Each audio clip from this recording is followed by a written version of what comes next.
bonjour et merci d'être là. Donc, je vais avoir le plaisir aujourd'hui de vous lire quelques extraits du fameux recueil de Philippe Delerme qui s'appelle La première gorgée de bière et autres plaisirs minuscules. Donc, c'est loin d'être son premier ouvrage, parce qu'il a écrit son premier roman, il me semble, en 1983. Et c'est en écrivant ce recueil que la gloire est arrivée. Et là, après... Donc, au départ, Philippe Delerme c'était un enseignant.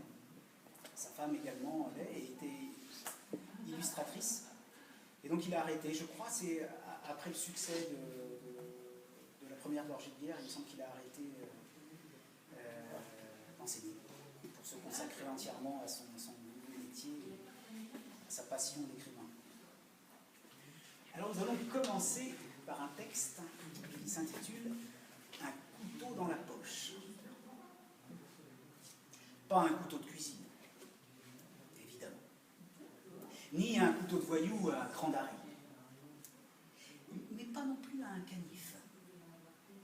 Un Opinel numéro 6, disons, ou un Laguiole.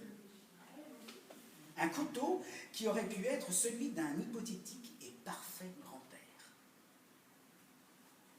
Un couteau qu'il aurait glissé dans son pantalon de velours chocolat à large cotte. Un couteau qu'il aurait tiré de sa poche à l'heure du déjeuner, piquant les tranches de saucisson avec la pointe, pelant une pomme lentement, le poing relié à même la lame.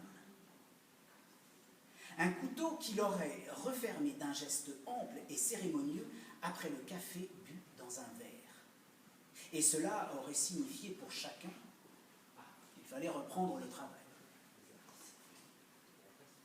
Un couteau que l'on aurait trouvé merveilleux si l'on était enfant. Un couteau pour l'arc et les flèches.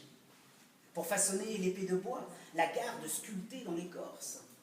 Le couteau que vos parents trouvaient trop dangereux quand vous étiez enfant. Mais un couteau pour quoi? Car on n'est plus au temps de ce grand-père et on n'est plus enfant. Un couteau virtuel alors? Et cet alibi dérisoire? Mais si, ça peut servir à plein de choses. En promenade, en pique-nique, même pour bricoler quand on n'a pas d'outils. Ça ne servirait pas. On le sent bien. Le plaisir n'est pas là. Plaisir absolu d'égoïsme. Une belle chose inutile de bois chaud ou bien de nacre lisse. Avec le signe cabalistique sur la lame qui fait les vrais initiés. Une main couronnée, un parapluie, un rossignol, l'abeille sur le manche. Ah oui. Le snobisme est savoureux quand il s'attache à ce symbole de vie simple. À l'époque du fax, c'est le luxe rustique. Un objet tout à fait à soi, qui gonfle inutilement la poche, et que l'on sort de temps en temps, jamais pour s'en servir, mais pour le toucher, le regarder, pour la satisfaction benoîte de l'ouvrir et de le refermer. Dans ce présent gratuit, le passé dort. Quelques secondes, on se sent à la fois le grand-père, bucolique, à moustache blanche, et l'enfant près de l'eau dans l'odeur du sureau. Le temps d'ouvrir et refermer la lame, on n'est plus entre deux âges, mais à la fois deux âges. C'est ça, le secret du couteau. Alors, je ne sais pas si vous avez un couteau dans votre poche, si ça vous est arrivé. Ou...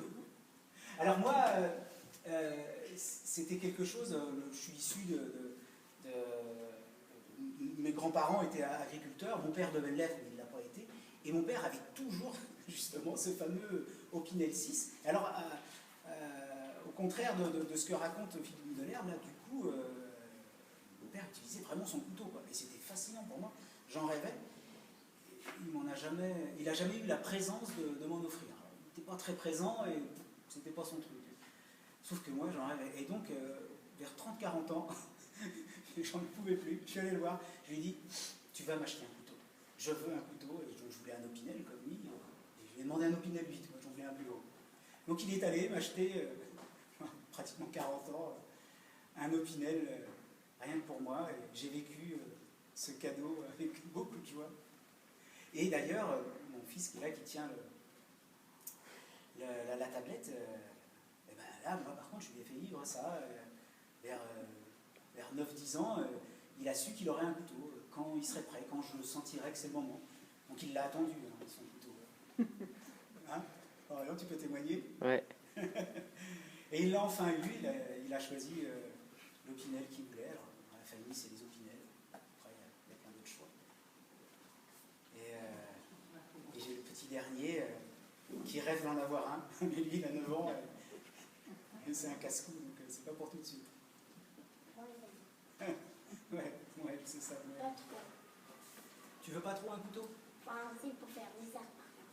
Eh ben ouais. C'est ça. Sinon, on ne va pas